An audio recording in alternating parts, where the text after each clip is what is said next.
community spaces. You just want to be a better person, that we're all pursuing different things and aiming for different personal goals. Sometimes they're very public, sometimes they're very personal. But a lot of times we may face different moments in our lives or people around us where something happens and it redirects us a bit, and it can have us feeling really exposed and uncertain about the direction we're going in life.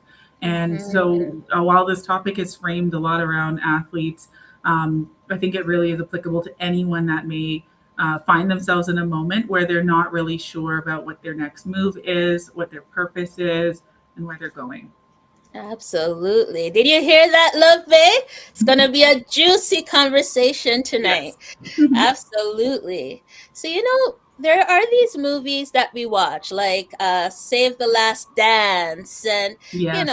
and you see the pressure and the performance that athletes and dancers face from the injuries, like the ballet toes, Mhm. losing toe, like, but what can you tell us a little bit more or give us insight into the realities that many athletes and professional dancers experience?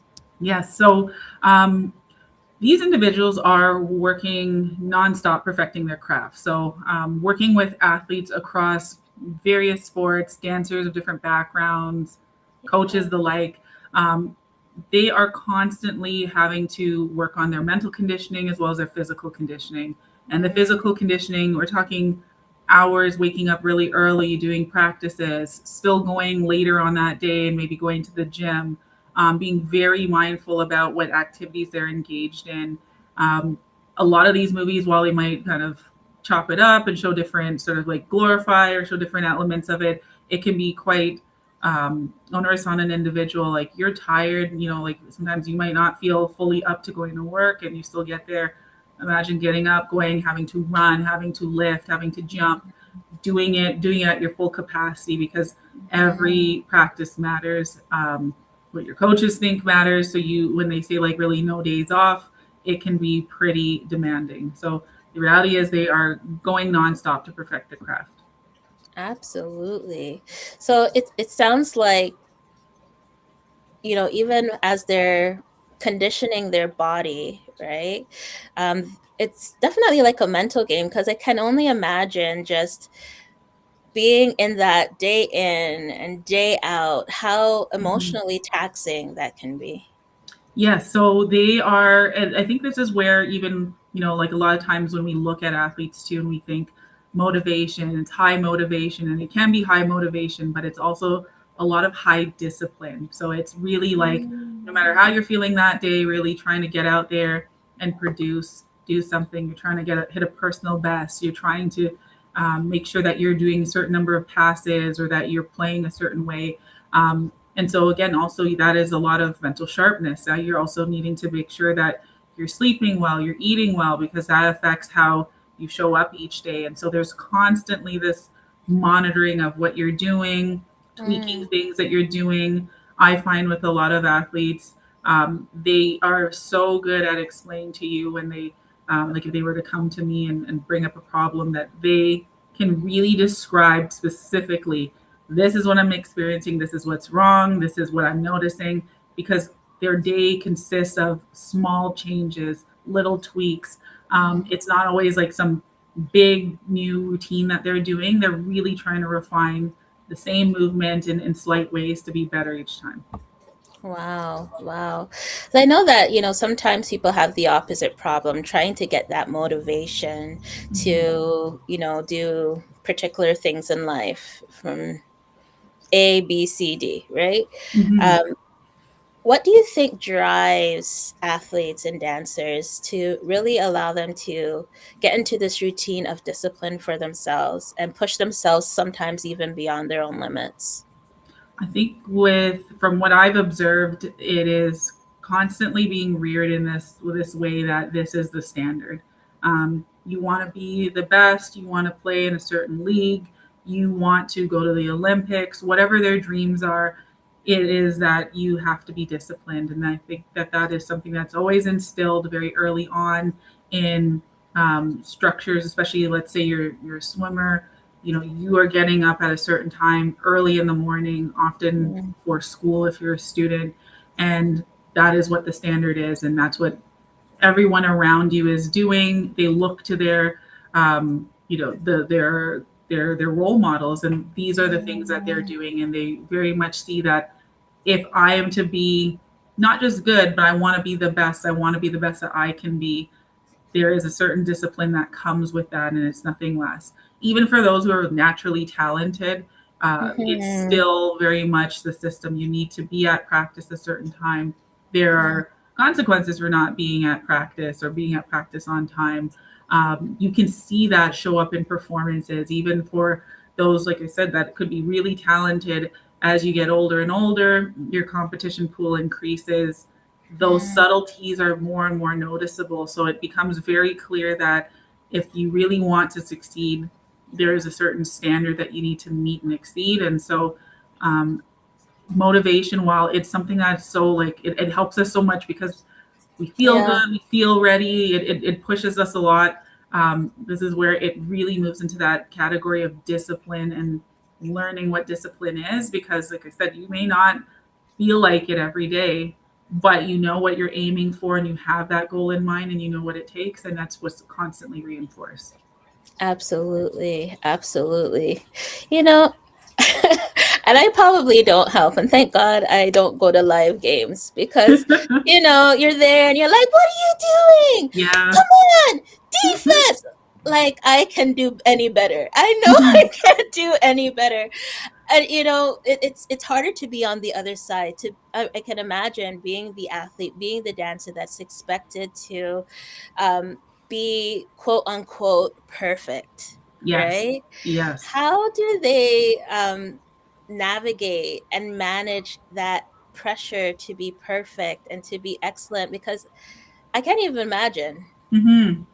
Yeah, what it takes to do that. And what's so interesting is that in the last like decade or two, we've seen a massive shift, especially with social media, because I always say it, we are as people not designed to be this connected at all times like we are today. Obviously Mm, social media has its benefits, but yeah, we're constantly getting information, and I don't think that that's how people should be function, but this is our society. And so when you're an athlete and absolutely. you're performing and you're trying to do better, now we face more than ever before constant feedback from people who are looking at it from different lenses. You have journalists looking Yeah. at it from a certain lens if you're professional. You have your own Mhm. family commenting and looking at things from a certain lens.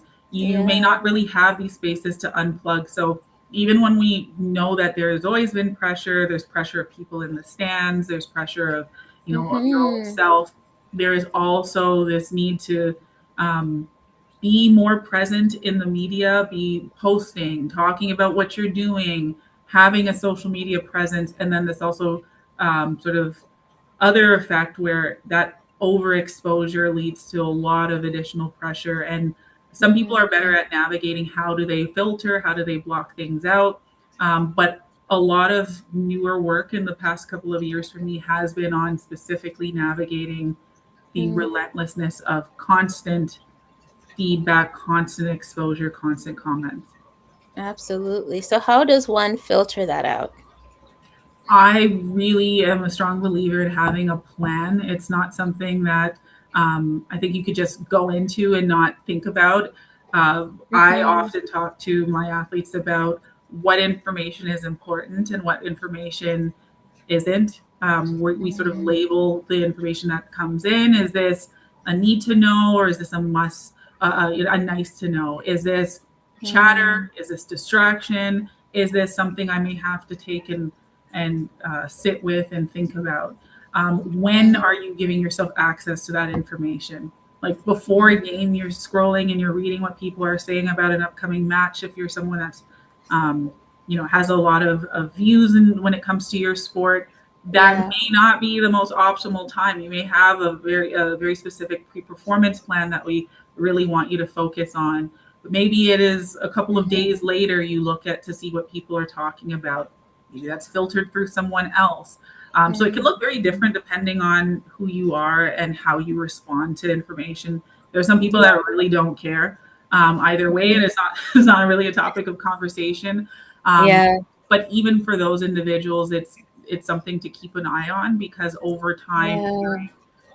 information, and again, sometimes information can be seemingly very positive, but even how that might leave someone feeling may just kind of take them away from where their focus needs to be. So um, it really does take a lot of close dissection to see what makes sense for the individual. Absolutely. Have you worked with like a lot of like children and youth that are in that kind of gear up to become, like professional athletes for their career? And how do they navigate these challenges and pressures? Because I could imagine one that takes a lot of grit to build those types of mindsets. And not to say that our youth don't have grit, but that Mhm. must take a lot of like intentionality to be able to build that. Yeah, so I work with as young as age 12 and up. And so I Mm, do work with a lot of youth. A lot of times it's their parents that may have identified that they may benefit from additional support. yeah. Um, and just in building up that grit, it's really interesting, because I really think, again, coaches have such an important and fundamental role. Parents have such Hmm. an important and fundamental role.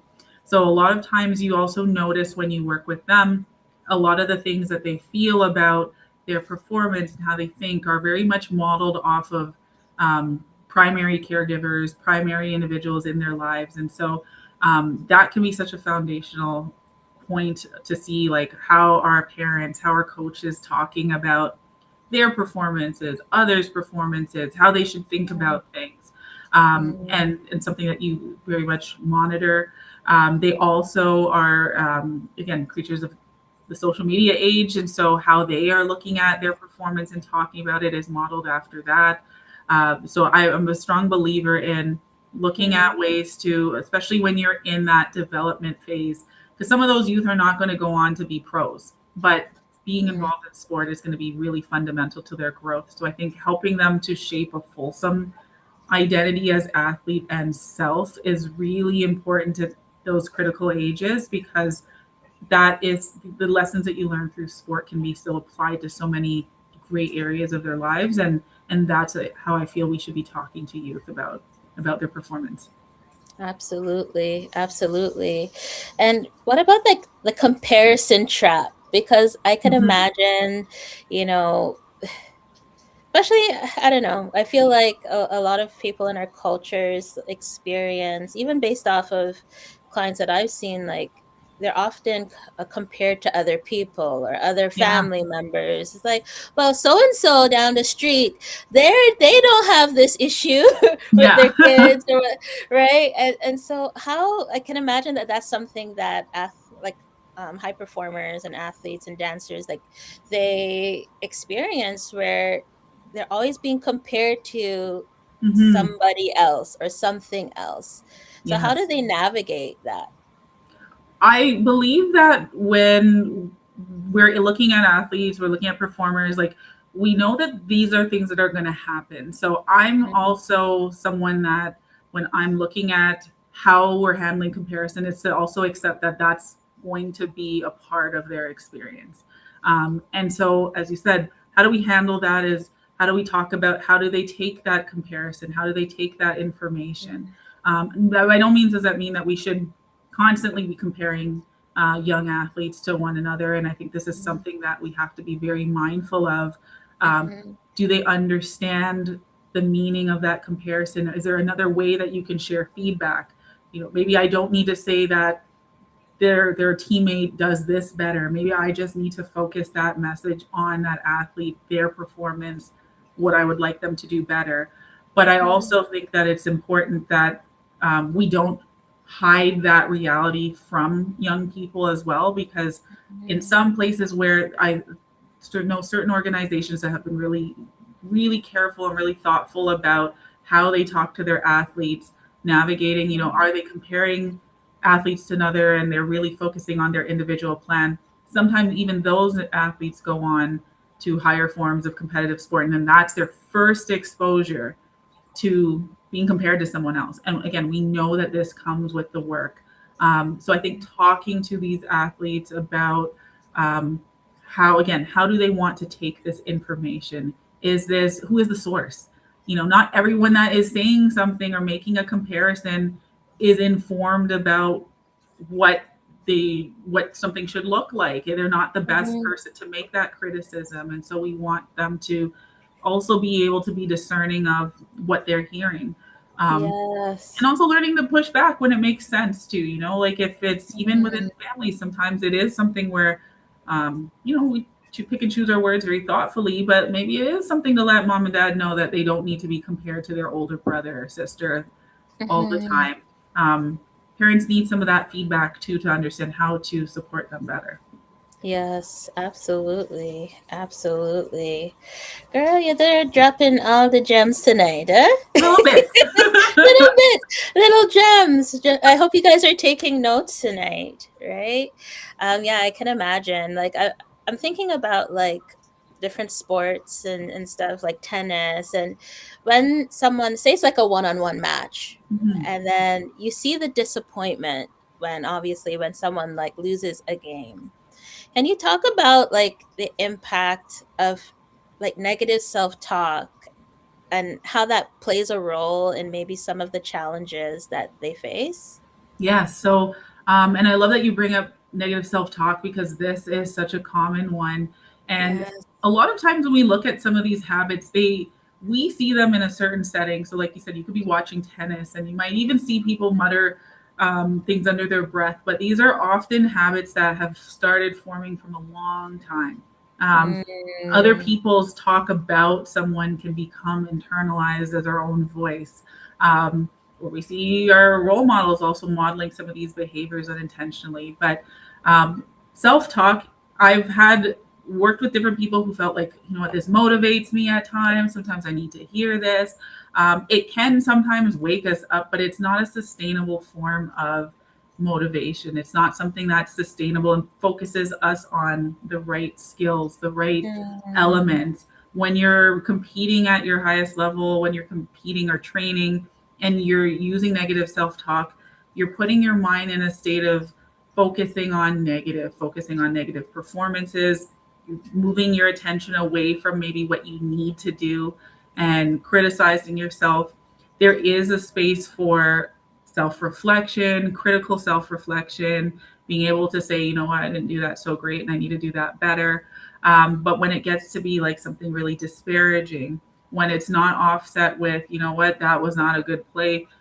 However, I could do this better. If we're not watching how much we're using that type of talk, it can really start to seep into our identity and how we mhm. feel about ourselves.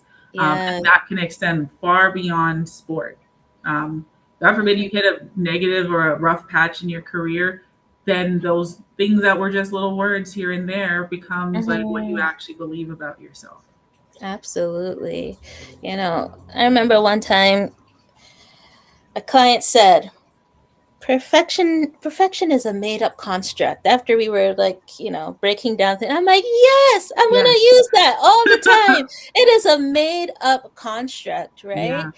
And I imagine like perfection is almost like a goalpost, right? Hmm. But if it's a made up construct, like how do athletes and dancers balance this feeling of I must be excellent, Hmm. and how do they differentiate that from being perfect? Yes. They Is there a difference? Is there a difference? And this is again another great point because a lot of sports, especially if we think about like aesthetic sports, where Yes. you are doing like gymnastics, you are rated on how close to exactness as possible. It gives a sense of like that this is something I need to work towards. But perfection, like you said, it's a made up construct. It's not something that is um, realistic in the way that we work, especially in the way that we grow. I like to Hmm. focus on excellence and working towards excellence. Excellence is still you can maintain your high standards. You can want to do better. You can want to soar, but it's also being able to embrace the fact that some things are not going to look perfect for even the best of us at all times. And again, when you're looking at perfection, you're focusing on the negative a lot of times of what didn't Yes. happen, as opposed to what is this thing that didn't work out for me? What is it telling me? Right? Like if Mhm. I am trying to, if I'm playing volleyball and I'm trying to do a serve and I keep trying and I'm not quite getting it, what Mhm. about that is not working for me? If you're looking at it from a framework of excellence, it allows you to reflect and see, get feedback if you need to, tweak things, try things out, learn more kinesthetically. Oh, this is what I need to do in order to Mhm. have that be more consistent. Perfection doesn't allow for growth. It's this or it's nothing. Um, the Mm. breadth of a performance is not something we can absorb. And it is a harder conversation, especially, like I said, for aesthetic sports, time based sports. You need to be the fastest in Mm. swimming, track and field. Like need to be that dot in the center of the universe. Like your times matter. So it can really lend to this idea that perfection is the way to get there, but the process Mm. to get there is not something that needs to be perfect. The process needs to include growth. So I really Mm. try to work with people to look at, like, what do we need to do to get better, as opposed to focusing solely on the outcome, solely on did you do the thing or not. If you focus on the process, you're more likely to hit the outcome that you're looking for. Absolutely. Girl, yes, clock it. When I work with clients on perfectionism, and they're really hard on themselves, one of the things that I've noticed is that the goalpost forever changes, and they can never. It's very challenging for them to celebrate Yes. those those wins. So even as I hear you talking about that growth mindset, and the excellence in trying something new, and Mhm. you know being willing to obviously look at things like constructively, right? But Mhm. not in a way that's harsh and is very like critical, right? Yeah. Like how do you navigate that piece when maybe some of your clients are finding like they can never be satisfied with where they're at, and Mhm. how important is celebrating those wins? I think this ties back to your earlier point about, like, with working with the young people, because Yes. again, and it's not to fault anyone or shame anyone, but how many of us are parents No. are like, oh, how come you got this, mark? How come you got the 98? What happened to the other 2%? Things You like got that that. too? You Yeah, got that everybody gets too? that. And then Right, I but was told to go read a book. How many yeah. times can I read a book, Mom? I love you, Mama. We love our moms. But Yeah. sometimes these things, again, unintentionally have this effect of someone has not learned how to celebrate the things that they've done well. And we can balance that. Yes. We can say, because I'm not going to say hot or cold that that's not something that can ever be said to someone, like, hey, like, you might want to push them. But if we're not looking at, are we mentioning and instilling, like, the things you are doing, we need to appreciate them, we need to see the effort, then it creates this dynamic internally in someone that they're always in pursuit. Nothing is ever good enough. Everything needs to be changed.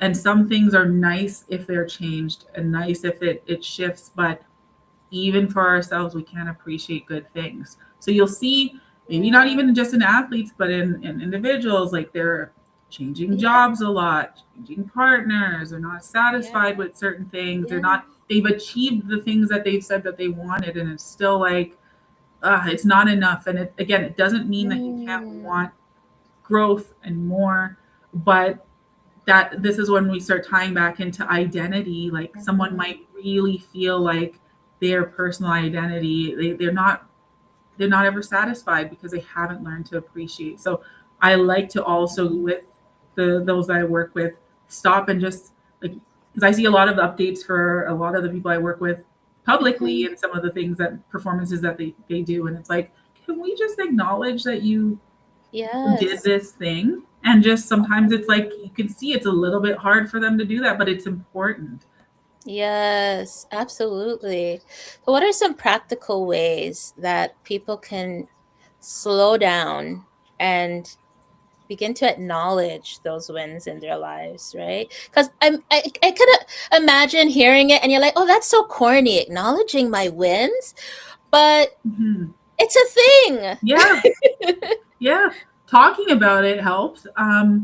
Just spending some time. Again, if there's someone that you feel that you're comfortable with, a friend, if it's a therapist, a teammate, if it's someone that you also get the safe spaces thing is really important, of like someone that you actually feel like can celebrate with you, and just Yeah. acknowledging it, journaling about it if that's something that you like to do, and just spending some time. Some people I work with like to just jot down, okay, these are the things I did well this week. They may Yes. highlight the things they want to work on, but it's just allowing yourself to see it in real time. um, Mm, Taking little like pulse checks every so often. So sometimes I will go with my athletes, I'll go and say, you know what, this time last year, where were you at? Like, what have you noticed that about like your growth or what you've been doing well? And just taking a moment to do some reflection of different points in time could be really, really helpful. Um, yeah. and keeping that information, going back to it periodically, just to look at it. And I know for some people they could feel like, oh, it's me gloating a bit, and it's like, no, if you did the thing, you did the thing, right? Yes, Facts absolutely. are facts. So it's like it's good and important also to see what you're doing well, because if it's a good thing, we want to maintain that. So that's also a little bit of a way sometimes to have your brain say, "All right, I'm going to take in this information. It's good for me Yes, to reflect on the positive." absolutely. And I'm glad you brought that up because I know for some of us, we have this feeling that if we compliment ourselves or if we feel proud that we accomplished something, that we're being prideful. Hmm. It is okay to big up yourself sometimes. Just a little. Like there's a difference also between saying like I'm better than everyone, Yeah, like and like it's again, a lot of the people that bring that concern are not people that would go in that direction anyway. right? If you're a prideful person, I like to think a lot of that will probably just pour out pretty easily and probably not having this conversation. But yes, like you said, it's you have to pick up yourself too. Like it's Yes. important to acknowledge what you're doing well. Absolutely. It's not being cocky, you know, you are just acknowledging that you did a good job. And I find that sometimes it's difficult for some people to even just say if someone compliments them, they shy back and they're like, "Oh my Mhm. gosh, no, no, it's no." Just say thank you. Just Yeah. practice it. I had a roommate that when she used to do good, she just give herself she'd give herself a little kiss on the shoulder, and she's like, Yeah, yeah, like. But it was like it was funny at the time, but it was also like, yeah, smooch, like you did absolutely. good. Yeah, you did good. Like, yeah, yeah. Hmm. Or sometimes look in the mirror and be like, you look cute today.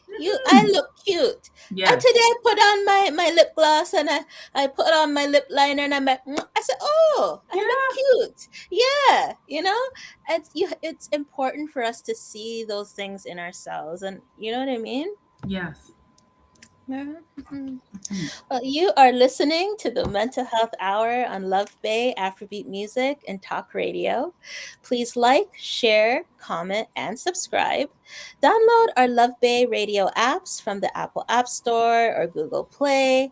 And please visit lovebayradio.live. That's LUVBAY radio.live to support the station with a donation.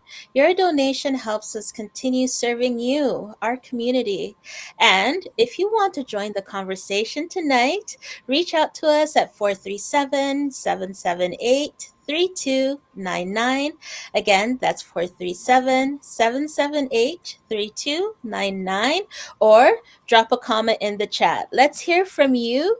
We are here serving you 24 hours a day, 7 days a week. Speaking about comments, we have a comment today. Mm. All right. Oh, we have two. Okay. So the first one is from Babatunde from Lagos, Nigeria. Lagos, big up yourself. Hey. All right. And the question is, what's your advice to athletes who continue to perform even though they may be hurt? Could it be a mental health issue to carry on? Ooh, I love this question. And it was Yes. also really interesting because I took a course back in my undergrad, which was all about Yes. playing hurt. So our Mm. society really like reveres this idea of pushing through pain. Like when you see Mm. an athlete that may have gotten hurt, get back up and go back into a game, what do? We Yep. clap, we cheer, we like this idea of them overcoming. And Yeah. again, I am not going to say that at high Mm-hmm. performance levels that some people have to, there are times to push. That's just the Mm-hmm. culture of sport. But it also maintains this culture sometimes too of playing hurt. Um, there's Mm. hurt versus harm principle. Sometimes we can push through pain. That's part of what we do. But when we there Mm-hmm. is the potential for harm, those who have concussions. The reason we have a lot of concussion protocols is because there are long term serious impacts to playing hurt, not recovering. And so Absolutely. young athletes also see this, and Mm-hmm. then they continue to emulate that because, again, that is often celebrated. So sometimes it could be that just culturally that is something that we Mm-hmm. support and it filters down to all levels. And so that Mm-hmm. is where it really takes a lot of I think systems and policies to ensure safety, because again, when you're young, even if you're a seasoned athlete, you want to be out there, you want to perform. It's for all Yes. performers, and so um, we have to learn ways to do that safely. Absolutely. And I think that leads nicely into the next question. This one is from Giselle from Toronto. Big up yourself, our hometown, Toronto. Yeah.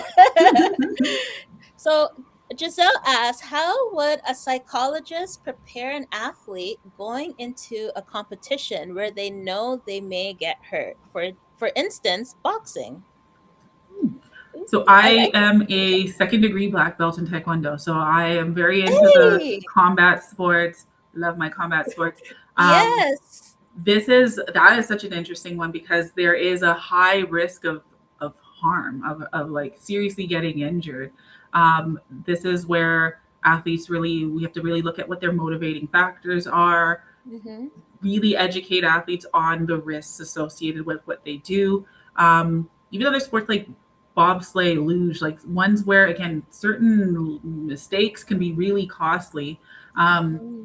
that understanding of like what could happen is something that we have to continuously look at. Like, um, Yeah. if it's safe for you to participate at this level, are you making good choices for yourself, for your family? Mm-hmm. Um, but also do what we need to do to prepare that athlete physically and mentally. So, again, if you're a boxer, how do you train? Are you physically fit to be able to handle hard hits? Are you fast enough and ready for competition? And I think with these athletes, you're really looking at, are you prematurely entering certain competition spaces? Are you truly ready? And that readiness with your coaching team is really key to review. But this is also one of those things where, again, people have the autonomy to do things with high risk. And yeah, so it's an interesting one, but psychologically on the mental health side is, like I said, I really look at what are their motivating factors? What does Mm-hmm. it mean to them if they were to get hurt, to step Mm-hmm. away? How might that affect their families? How long do they want to be participating in the sport? What do we need to work on to get them there? Is it, we need to work on fears of getting hit? Do we need to work Mm-hmm. on planning for life after sport? Do we need to plan for contingencies if they're seriously injured and not able to participate? So it could be a wide variety of things that we do. Wow. Wow. That's amazing.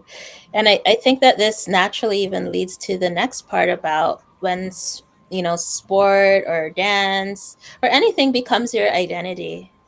And if that were to ever be stripped away, whether it's through like injury, like, concussion, and you can't get another hit like that again, or even I've seen it in even after, like, motor vehicle accidents, and when people don't Yes. have the same physical functioning anymore, there is a almost like an identity crisis that happens sometimes because, Yes. you know, the original functioning just isn't there anymore. So, what would you say to that? I would say that with identity, it's something that's multifaceted. So sometimes we might spend time developing one aspect of our identity a lot, like you may be a mother and you really pour a lot into that part of your identity, but it also is a Mm, part of your identity. You may also be a sister. You may also yeah. be a coworker. And sometimes when things are, we neglect other parts of our identity. That is where I think we leave ourselves very vulnerable, Mhm. because things can change, as you said. Things can change because of an accident. Things can change because, like, look at COVID. The world changed drastically, especially here in Toronto, and so a lot of people, even their regular jobs, some people couldn't do their jobs because physically they were unable to because things were closed. Um, and so Mhm. while we can't say that it's not going to have an effect on you, when your identity is a lot more balanced across different areas of your life, um, it can absorb some of the impacts that removing or being withdrawn from being involved in sport can how it can affect us. So if I am saying, you know what, I'm not able to play right now, I might be dealing with that, but I also feel like I have a good support system. I've also thought about, you know what, how do I transition from here? I feel like there are other things in life that's worth experiencing and doing. I can Mhm. recover from that setback or lifetime impact a lot better than someone that's like, all I see myself is a hockey player, and I don't even know who I am other than that. That really means that we have to go in and really Yes. expand their identity to be able to navigate injuries better. Absolutely. Because, like, again, I'm always talking about the movies, and, you always have the scenario where someone tore their ACL, right? I don't Yes. even know what ACL stands for, but I know it's important, right? I know We it need has it. something. We need it, right? We need an ACL, and if you tear it, something happens, right? Yeah. And not to make fun of the injury, I know it's serious, but I don't know what it stands for. Something Achilles. Anterior cruciate ligament. Say that slowly. Anterior cruciate. I think I'm mispronouncing that part. Ligament. Ligament, Yes. ligament, right? And we also know that when, like, I understand for like the maybe the shorter term, you need to recover from a surgery or something, and then work your way up through physio, and that takes a lot of mental strength as well, right? To Mhm. rebuild your body up. But what about those that literally cannot play anymore? And maybe Yeah. their dream was to, I don't know, get the rings. I know there's always rings in sport. Guys, Mhm. I'm pretending like I know sports, eh? But, Rings, but medals, something. You get yeah, something. rings, medals, something. And, they're like, this is what's going to set me up for life. And especially when it comes to, I feel like a lot of racialized individuals that are in sport and they hang up everything on this, that this is what's going to maybe take my family out of poverty or Yes. whatever that may. There's a lot hanging in the balance, and if that were to be stripped away, like, what is that impact? It can be huge. Even on Yeah. the short term, like someone who may be out for a certain number of weeks, that can have devastating impacts because let's say you're a part of a team. What is your role? Like you're on the side, you're watching what's happening, you're not a part of that dynamic. So there's a social side to that Right. injury. There's the uncertainty element. Sometimes when you're going through recovery, they're not too sure. Sometimes the doctors or your physios or trainers, like, of what's going on or why this thing is a little bit stubborn. So that can start having people really spiraling. Your sleep is affected. Yeah. Your eating habits are affected. You might be in pain. And then, as you said, Yeah. if it's something where you're like, you may not be going back to your sport, it's a sudden change. Your life, what you wake up doing, how you function, has Yeah. it has drastically changed. And again, a lot of people, not just athletes, but people day to day, don't think about, well, if I'm not able to do what I'm doing, how would I how would I function? Like I lost my voice a number of times when I've been doing my work as a therapist, and then it's like, Yeah. well, what am I supposed to do? I got to cancel Yeah. appointments. I can't Yeah. be on the thing. Seriously.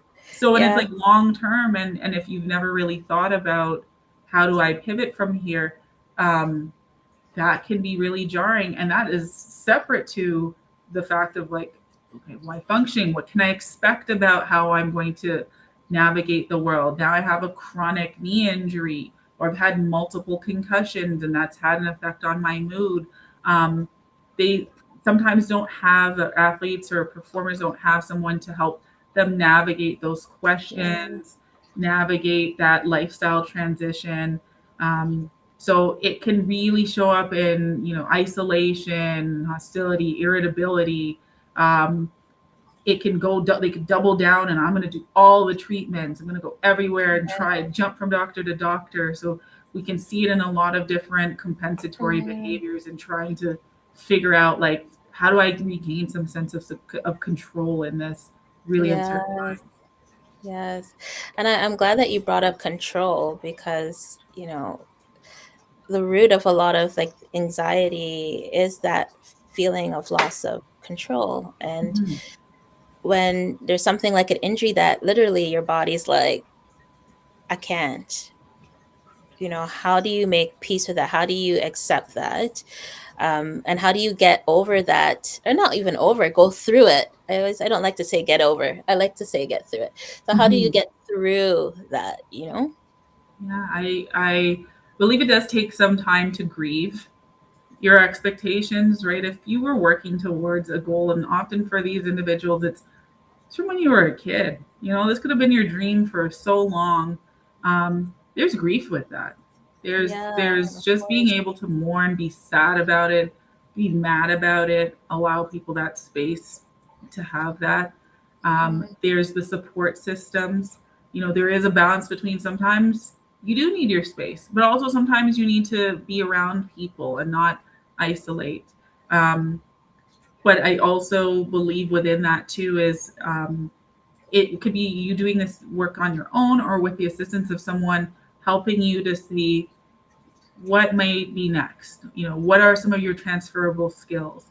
What are other ways you can still be involved? For instance, you could be involved in sport. A lot of former athletes, performers, coaches, coaches become coaches, and they used to be athletes themselves or performers themselves.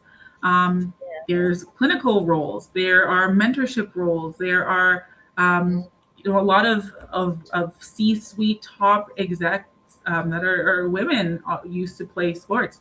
They may be in the Mhm. business world, they may be somewhere else. So sometimes with that guidance and support, someone can help you see, how do I take the things that really were important to me, that showed up in the work that I did, and apply them somewhere else. You like extreme sports? Mm. Hey, go do the CN Tower walk. Like there are things and ways that you can Mhm. still keep what is really important to you and the values that are really core to this involvement, and Mhm. experience them in a different way. But again, that might need some support to navigate. Absolutely, absolutely. And I'm glad that you talked about the community that they need to like lean on, right? And if there are people listening that may know someone who even if it's not in sport, maybe it's some other type of injury that has really taken them off a particular path, and they know someone who's experiencing disappointment. How can family members, friends surround that person and support them in a way that's meaningful?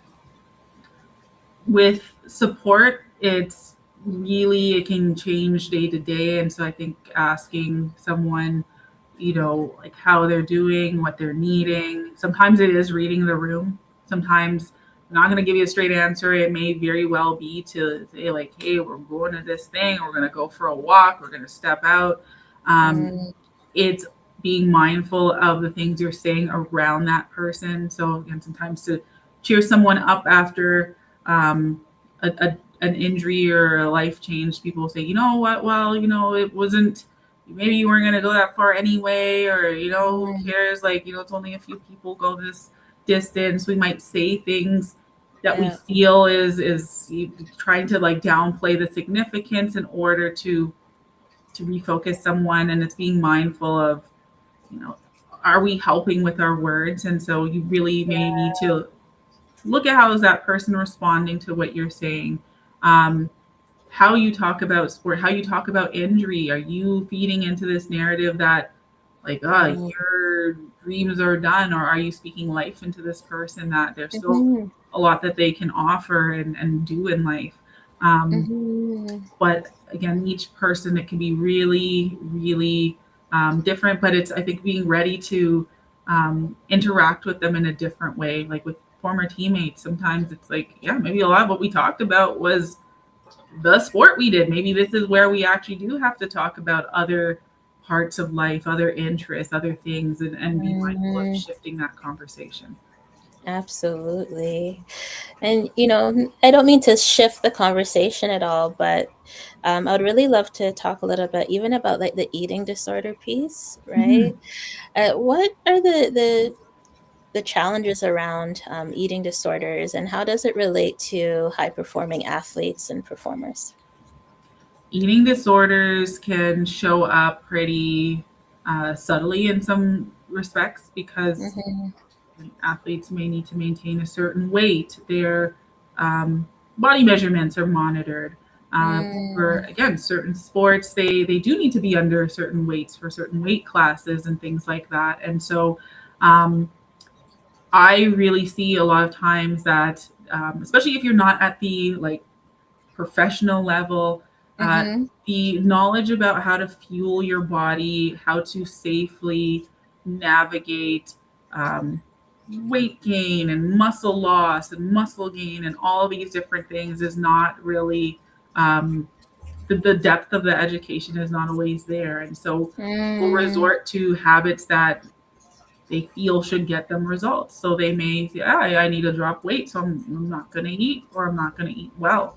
For your body mm, type, you actually may need to eat more and more of certain things to be mm-hmm. able to have your body respond in another way and maintain weight. And so, um, the lack of education, the lack of support around eating habits, often at younger ages, telling someone what you need them to do or the outcome without guiding them on how to do that safely, having protocols about doing certain things safely can leave a lot of holes and areas for people to just go Mm-hmm. towards habits that are unsafe. And again, it's very common in certain sports to Mm-hmm. have those behaviors normalized. Yeah, and I have heard of, um, yeah, there's even like athletes or dancers being told, "Oh, you're fat. You need to like drop the weight," and like, how do they like internalize those things, and what are the impacts of internalizing that? This is where going back to that identity, I'm not good enough. It could be the negative self talk. It could be um, Mm-hmm. feeling like the only way to compete, to be a part of, is to do something drastic or extreme.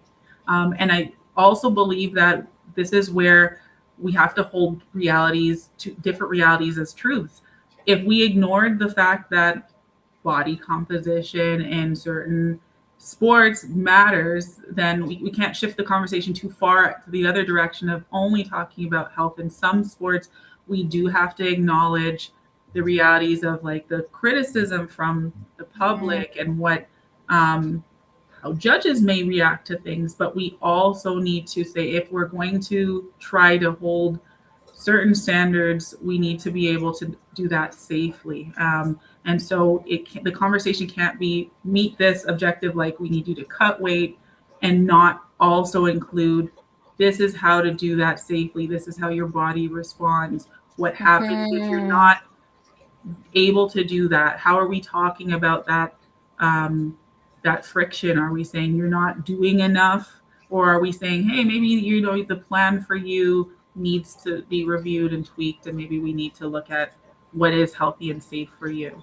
We also need to be Absolutely. really critical about certain standards as well, because sometimes Mm, certain aesthetic standards are not required for performance. That one is a hard one for sometimes people to swallow. Like, you may not need to be the size you need to be according to certain external sources to be able to compete at a high level. Um, mhm. but Mm. that's a bigger conversation to have. Oh, let's drop the dumpling a little bit, because I think we need to talk about that, Yeah. because not every body type is the same, right? Yes. Some of us, we just cut with curves, right? Some of us Mhm. are round, some of us are curvy, some, Yeah. right? And so I just imagine, like, okay, like with like, okay, let me think about ballet, right? I'm just thinking Hmm. ballet because, right? And not everyone might be cut in the same way. Some people Hmm. might have more muscle tone and they might bulk in certain areas more than other. I'm imagining. I mean, I'm Hmm. not a professional, but in that way, but I'm just saying But from you have what I eyes and know. you see, yeah, the differences of Yeah. our bodies. Yeah. Yeah, I just have to put Hmm. my little disclaimer, don't you know?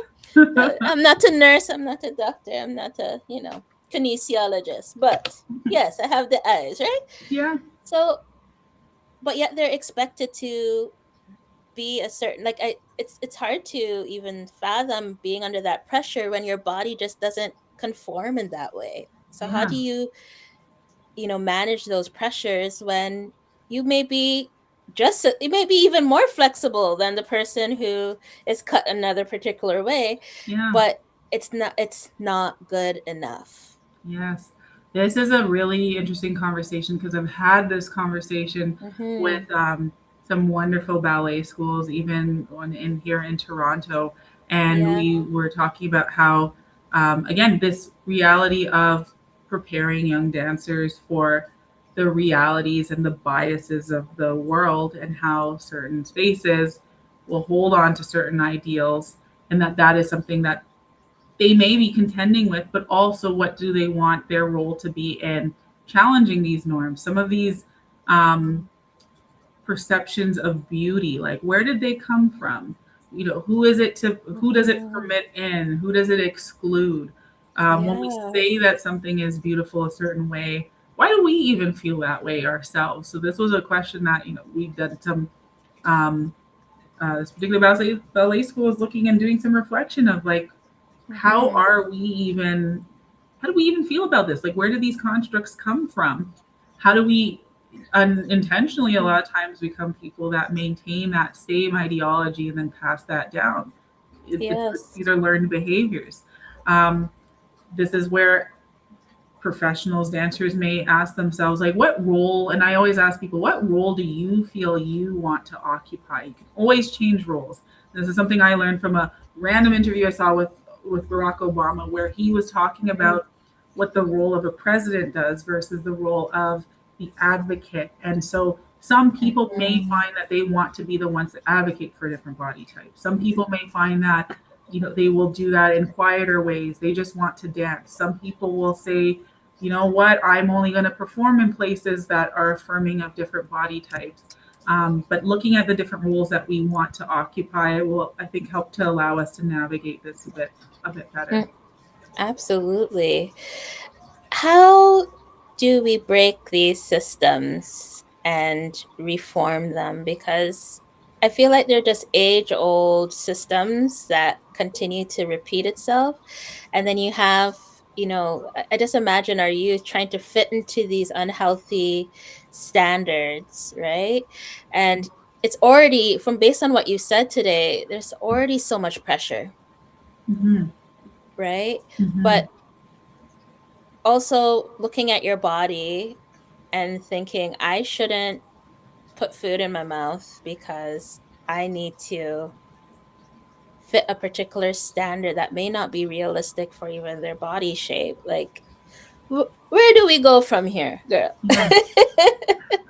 Coming back to the conversation of identity, like, how do you Yeah. see yourself, and really trying to form that, and helping different professionals really identify, like, what really matters to you. like is someone else's perception of you strong enough that you should feel like you shouldn't eat. You feel like you don't belong in a space. You feel like you can't aim for something higher. This is where community really is important. Whether Mm, you can find that community in person, whether you find that virtually, but being supportive, mhm. not forgetting the gathering together of people, because Yeah. through that we do renew a lot of our energy. And so if you're in a really invalidating environment that's putting forth some of these perceptions, it is really something that, finding those spaces that are affirming that maybe you can band together and push back against some of these ideals, um, or just simply seek support for yourself, because sometimes we do, and this is where even where the self-talk can really be important in terms of expanding that to what are we hearing from those around us. If we're constantly hearing criticism and you're doing this Mm, wrong, you don't look the way you should, you're not doing this right, that becomes a mm, reality. If we're balancing that out with affirming mhm. statements, being able to see ourselves outside of just a singular component of our identity, it helps to have a more fulsome, balanced look at our behaviors, what we're doing, and if that aligns with who we are. Absolutely. Absolutely. I think I just also kind of want us to emphasize tonight, like, it's not always just about skipping a meal. Like, there are like serious eating disorders, like, bulimia, anorexia, things that need medical like attention, right? It, and it can be life threatening, Yes. Yes. right? Like, Hmm. our body cannot function without certain basic necessities and function well, Yes. right? And so this can impact your sleep. It can impact so many different things, Hmm. right? But can you just talk a little bit even about those risks, and if the second part of this is, if someone notices that someone may have an eating disorder, someone who is in sport, in dance, or any, or just in general, like, what can they do to support that person? Yes. So, as you mentioned, there are can be some serious effects, and when we're younger, sometimes we can get away with things, and we don't see those effects as immediately, but longer term, um, if you're undernourishing yourself, it Mm, can affect the quality of your teeth, yeah. your cognitive skills, how well you can focus and reason, your emotional regulation, how Yeah. different parts of your body are functioning, and especially if we're also looking at that in the context of sport, your Mm, performance. Um, this is where having critical thresholds of what is healthy, like having standards around, in some cases, not dropping mhm, below certain um, certain weight classes, and being mindful of um, healthy monitoring, healthy check-ins about habits that athletes are engaged in. When is their last meal? If you're noticing, hey, that athlete is always skipping team lunch, always, you never see them eating. Um, mhm, if it is someone that is unsure of how to approach that athlete, passing that information along to a mhm, coach or someone safer part of their um, medical sort of community to maybe to address it with them or to mention what they're noticing. Um, mm, but I think just letting people know what you're noticing, you can do that in a very non-judgmental way. You don't have to make particular inferences, but if you are noticing habits, um, they dropped a tremendous amount of weight in a short time. You've seen them engaging in unhealthy habits. It is important to let them know that you care about them, um, and seeing how can you support them. Supporting them doesn't mean that you have to do the intervening directly. You may connect them with trusted supports. A lot of times people don't know, how do I navigate that? This person is like undernourishing themselves. Like, what do I even say? Um, it could be that just that warm welcome to say, hey, you know what, maybe this is a good time for us to loop in nutritionist, dietitian, your mhm, doctor. Who do you feel comfortable speaking with about this? um, Also being mindful that there could be a lot of resistance. It is a sensitive topic, but it's an important one. And so if Yeah. you are seeing something, it's sometimes it is safer to get a little bit of pushback than to ignore something that um, could really affect someone long term. Absolutely. And I know I didn't mention this, and I don't want to put you on the spot, but the body dysmorphic disorder is also another thing too, right? Where Mhm. even when you look in the mirror, you're not seeing yourself in the right lens, right? Mhm.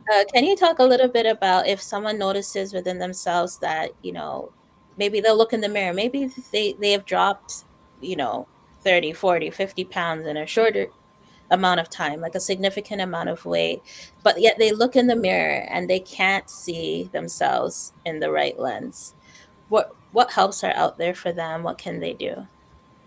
They can speak to a therapist, and particularly, I would encourage them to seek out those that have particular training or work particularly with Mhm, body image and maybe body dysmorphia, um, mhm, that work with within areas related to eating disorders or disordered eating, because again, it doesn't have to meet that criteria of a full-on eating disorder for there to be yeah. sometimes flags.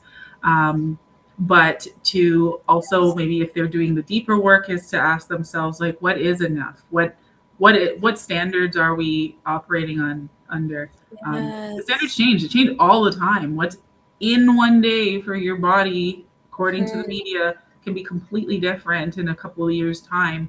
And so absolutely. again, that fulsome perspective of what is important to you, maybe appearance. Parents, I'm not saying it's not important to people, but functioning, what can your body do, how does your body perform, what quality of life are you seeking, trying to round out that image, and also sometimes being able to say, you know what, maybe this is not quite what I'd like it to be, and that's okay, and being able to also accept uniqueness within your Mhm. body and appreciate that. And that Yeah. goes back to just acknowledging, you know what, okay, my eyes are a little bit bigger, but that's me. And being Yeah. able to spend some time reflecting on that and accepting that, and maybe learning to work with the bodies that we have. Like, yeah, you have Yes. bigger eyes, sure. How do you accentuate that? How do you style that? Yes. As opposed to looking at this as something oppositional and something that needs to change. Absolutely. Absolutely. Whew, what a conversation tonight. We went far and wide. Yeah, I We went love far and wide. We it. did some great breadth today Yeah. because we could talk about this over different episodes because it is such a deep topic, right? And it expands wide. But if you could drop one last gem tonight, what would you like to share? That is a great question. One gem I would like to drop is just really allowing yourself to take some time to think about, what does motivate you and why it motivates you. To do a healthy check-in with yourself on where you're at in life and what is meaningful and important to you, and just to check to see if the things that you are saying to yourself and how you're looking at your life and reflecting on your own accomplishments, if you are giving yourself the benefit of the doubt for the work that you've put in. As we talked about athletes and we're talking about high performers, it's so easy to say like, oh, I wish I was like them, or I wish I was doing Mhm. this more. But sometimes when we're looking at our lives, we may be living the lives that we really want and we're not able to acknowledge and be satisfied with it. Or the reverse, we may want to aim for more and feel as though we can't because we don't have the right pieces. Um, we can always build change. We can always make adjustments, sometimes with help, but also just to spend a little bit of time also appreciating where you're at, what you've done, and your own growth story. Because um, again, excellence can be achieved by anyone. Growth can be something that's attainable for everyone. It's not just for Mhm. athletes. Absolute girl. I love that. Thank you. As you're welcome, Chef. As we come to the end of tonight's conversation, I keep returning to one important truth. The person must always matter more than the performance. Behind every medal is a person. Behind every record is a nervous system. Behind every competition is a body that needs care. And behind every athlete is a human being whose worth cannot be measured only by their statistics, their rankings, contracts, trophies, or ability to continue pushing through pain. Tonight, Dr. Renee reminded us that the price of peak performance is not always visible. It can appear in the pressure to remain strong when someone is hurting, the fear of losing a position or opportunity, the grief that follows an injury, the anxiety of recovery, the struggle to sleep, the complicated relationship an athlete may develop with their body, and the identity crisis that can emerge when someone no longer knows who they are outside of what they can achieve. Injury does not only affect muscles, bones, or physical ability, it can disrupt routine, community, purpose, confidence, financial security, and a person's understanding of themselves. That is why recovery must involve more than helping an athlete return to the field, court, track, ice, stage, or studio. It must also involve supporting the person who exists beyond the performance. Tonight's conversation also reminds us that mental health support is not the opposite of excellence. Rest is not weakness, boundaries are not a lack of commitment. Asking for help is not a failure, and protecting an athlete's emotional and psychological well being does not take away from performance. It can help make performance healthier and more sustainable. Athletes deserve environments where they can speak honestly about what they are experiencing without fear of being punished, replaced, judged, or viewed as less capable. They deserve coaches, families, and organizations that understand that mental health is not simply an individual responsibility. The culture surrounding the athlete matters too. The expectation matters, the language matters, the support available during injury matters, and the way we respond when someone says, I am not okay, matters. I want to thank Dr. Renee Raymond for joining me tonight and for sharing her expertise, her experience, and her insight with us. Thank you for helping us look beyond the highlights and achievements to better understand the full humanity of athletes and performers. And to everyone listening tonight, whether you are an athlete, a dancer, a coach, a parent, a mental health professional, or someone who has ever felt that your value depended on how much you could achieve, I hope tonight's conversation leaves you with this reminder. You are more than what you produce. You are more than the role you perform. You are more than your strongest season. Your most difficult injury, your biggest victory, or your most painful loss. Your body is not a machine. Rest is part of resilience. And your mental health deserves care, not only when your performance begins to suffer, but because you are human and you are worthy of support. Before we close, I want to invite you back next week for another powerful conversation on the Mental Health Hour. It's Real Talk, which means our panel is returning for another honest, layered, and necessary community conversation. Next week's episode is titled The World Cup Through a Mental Health Lens: Race, Identity, and Belonging. The World Cup can bring people together through culture, national pride, competition, and celebration. But it can also expose deeper questions about race, representation, identity, belonging, and whose humanity is respected both on and off the field. Next week, we'll be looking beyond the scores and celebrations to explore the emotional and psychological impact of racism in sport. What happens when Black and racialized athletes are celebrated when they win, but blamed, attacked, or rejected when they fall short? How does racial abuse affect the mental health of players, families, fans, and communities? How can sport create powerful experiences of cultural pride and belonging while also revealing the racial divisions that continue to exist? And what is the emotional cost of repeatedly witnessing athletes being praised for their talent while their humanity remains conditional?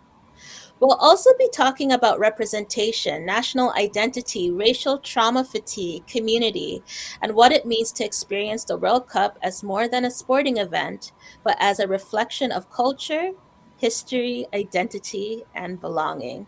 Join us next Tuesday at 7 p.m. Eastern Standard Time for the World Cup through a mental health lens, racial identity, and belonging right here on the Mental Health Hour on Love Bay, Afrobeat Music, and Talk Radio. You don't want to miss this conversation. Thank you so much for spending the evening with us. I'm your host, Felicia Fishoff, registered psychotherapist and founder of Rooted in Resilience, Psychotherapy and Wellness. So until next time, take care of yourselves, take care of each other, and remember, your worth was never meant to be measured only by how well you perform. Good night and peace out.